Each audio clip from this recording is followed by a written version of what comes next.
कैसे हैं आप सभी। मैं आशा करती हूँ सभी लोग स्वस्थ और प्रसन्न होंगे। आज हम हमारा पाठ वाक्य विचार को पढ़ेंगे और समझेंगे। तो आइए शुरू करते हैं इस पाठ को। ये है पाठ 4 वाक्य विचार। वाक्य हमारे भाषा में या हमारी बातचीत में बहुत महत्वपूर्ण रोल अदा करता है। वाक्य शब्दों के योग से बनता है। वाक्य में ये जरूरी होना चाहिए कि शब्दों का जो क्रम है वह निश्चित और सही होना चाहिए, तभी वाक्य का अर्थ सही हम समझ पाते हैं। आइए पढ़ते हैं। जब हम किसी से बात करते हैं या कुछ लिखते हैं तो हमें वाक्य बनाने पड़ते हैं। वाक्य से ही हमारी बात समझ में आती है। वाक्य में प्रयोग हुई बिना किसी शब्द या कोई निश्चित अर्थ नहीं निकलता है। वाक्य में प्रयोग हुए बिना किसी शब्द का कोई निश्चित अर्थ नहीं निकलता है। शब्द तभी सार्थक होते हैं जब वे वाक्य में प्रयुक्त किए जाते हैं। एक वाक्य कई शब्दों का समूह होता है तो कभी कभी एक ही शब्द से पूरा वाक्य भी बन जाता है। आइए पढ़ते हैं। केवल एक शब्द में जो वाक्य बना है वो है आइए। 2 शब्द में इधर बैठो, यानी यहाँ पर 2 शब्द है और वाक्य पूरा हो गया। 3 शब्दों में जो वाक्य बना है मेरी बात सुनो।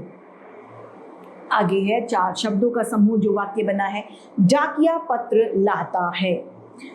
1 शब्द के लिए बना है रुकिए, यानी ये कहा जा सकता है शब्द या शब्दों के जिस समूह से पूरी बात समझ में आती है उसे ही वाक्य कहते हैं, या फिर ये कह सकते हैं कि शब्दों का सार्थक समूह ही वाक्य कहलाता है।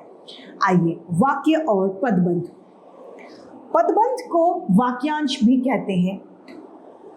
वाक्य के उस भाग को जिसमें एक से अधिक पद परस्पर क्रमबद्ध होकर अर्थ तो देते हैं पर अर्थपूर्ण नहीं होते हैं, वे पदबंध या वाक्यांश कहलाते हैं। जैसे चांद का टुकड़ा, कामायनी के रचयिता, अयोध्या के राजा इत्यादि। रचना की दृष्टि से पदबंध में 3 बातों का होना बहुत आवश्यक है। वे बातें हैं पदबंध में एक से अधिक पद होते हैं। ये पद एक दूसरे से इस तरह संबंधित होते हैं कि उसमें एक इकाई बन जाती है।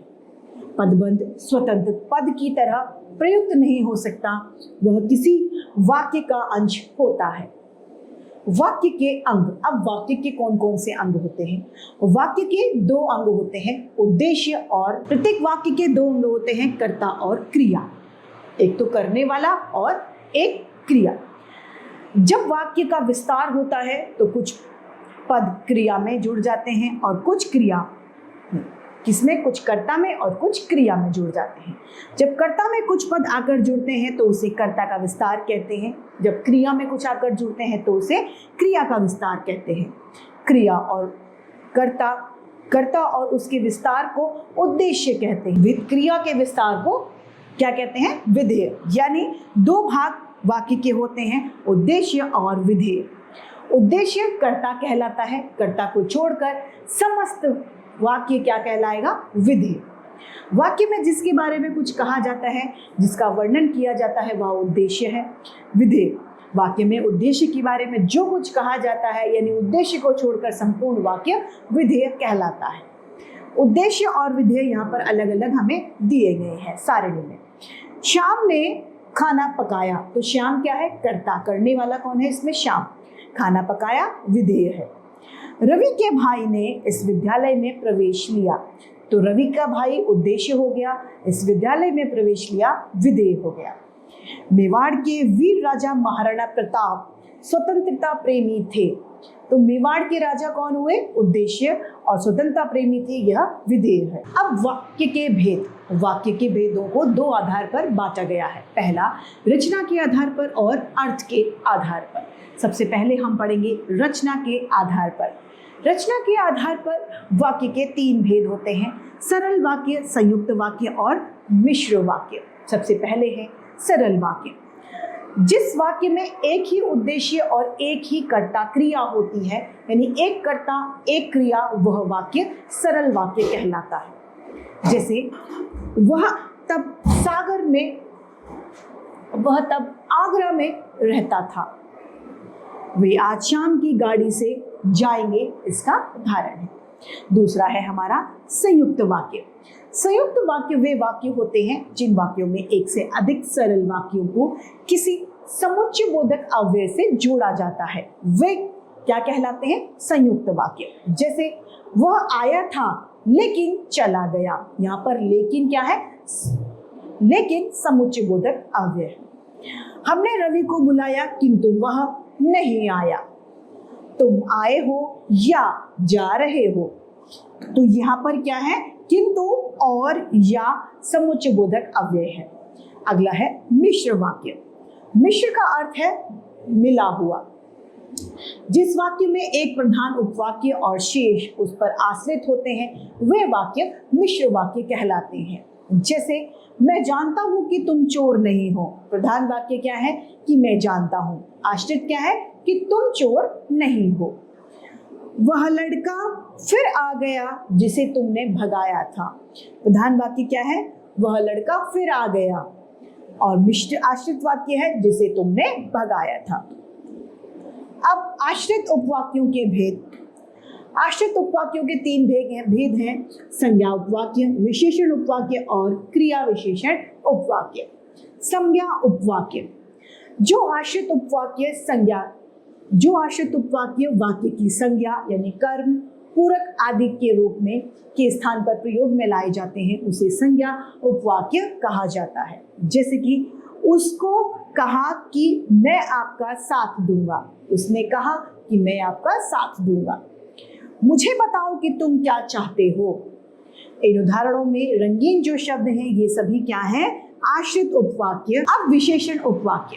विशेषण उपवाक्य जो आश्रित उपवाक्य प्रधान उपवाक्यों में आए किसी संज्ञा या फिर सर्वनाम की विशेषता को बताते हैं उन्हें विशेषण उपवाक्य कहते हैं।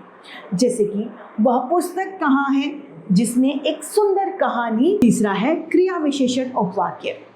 जो आश्रित उपवाक्य प्रधान उपवाक्य में आई क्रिया की विशेषता को बताते हैं वे क्रिया विशेषण उपवाक्य कहलाते हैं। जैसे कि जहां तुम चाहो वहां जा सकते हो। जब वर्षा होती है तब मेंढक चर्राने लगते हैं। अगला है वाक्य में परिवर्तन यानी वाक्य में बदलाव। सरल, संयुक्त और मिश्र वाक्य को एक दूसरे में भी परिवर्तित किया जा सकता है। ऐसा करते समय इस बात का ध्यान रखना चाहिए कि वाक्य में अर्थ में बदलाव ना हो। हम वाक्य को परिवर्तित करें लेकिन उसका अर्थ ना बदले। सबसे पहला है सरल से संयुक्त वाक्य को बनाना। सरल वाक्य है राम गरीब होते हुए भी ईमानदार है। संयुक्त वाक्य है राम तो गरीब है परंतु ईमानदार है।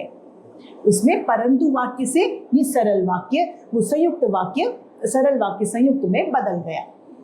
दूसरा है सरल से मिश्रित वाक्य बनना। सरल वाक्य है अभिजीत तथा दीपक खेल कूद रहे हैं।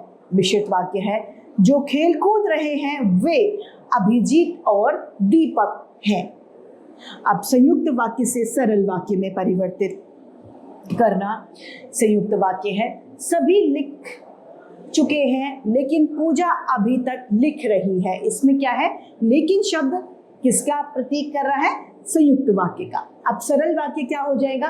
सभी के लिख चुकने पर भी पूजा लिख रही है, यानी सभी लोगों ने लिख लिया लेकिन पूजा अभी भी लिख रही है। अब संयुक्त से मिश्र वाक्य बनाना। संयुक्त वाक्य है वह कुछ धन चाहता था और वह उसे मिल गया। मिश्र वाक्य है वह कुछ धन चाहता था जो उसे मिल गया। मिश्र से सरल वाक्य में परिवर्तित करना। मिश्र वाक्य है जब मैं विकास के घर गया मेरा आदर सत्कार हुआ। सरल वाक्य है विकास के घर जाने पर मेरा आदर सत्कार हुआ। मिश्र से संयुक्त वाक्य है मिश्र वाक्य है जैसे ही मैं स्टेशन पहुंचा रेलगाड़ी चल दी। संयुक्त वाक्य है मैं स्टेशन पहुंचा तो तुरंत रेलगाड़ी चल दी। तो इसी के साथ हमारा ये पाठ समाप्त होता है। मैं उम्मीद करती हूँ आप सभी को ये समझ में भी आया होगा। आज के लिए इतना ही, फिर मिलते हैं। धन्यवाद।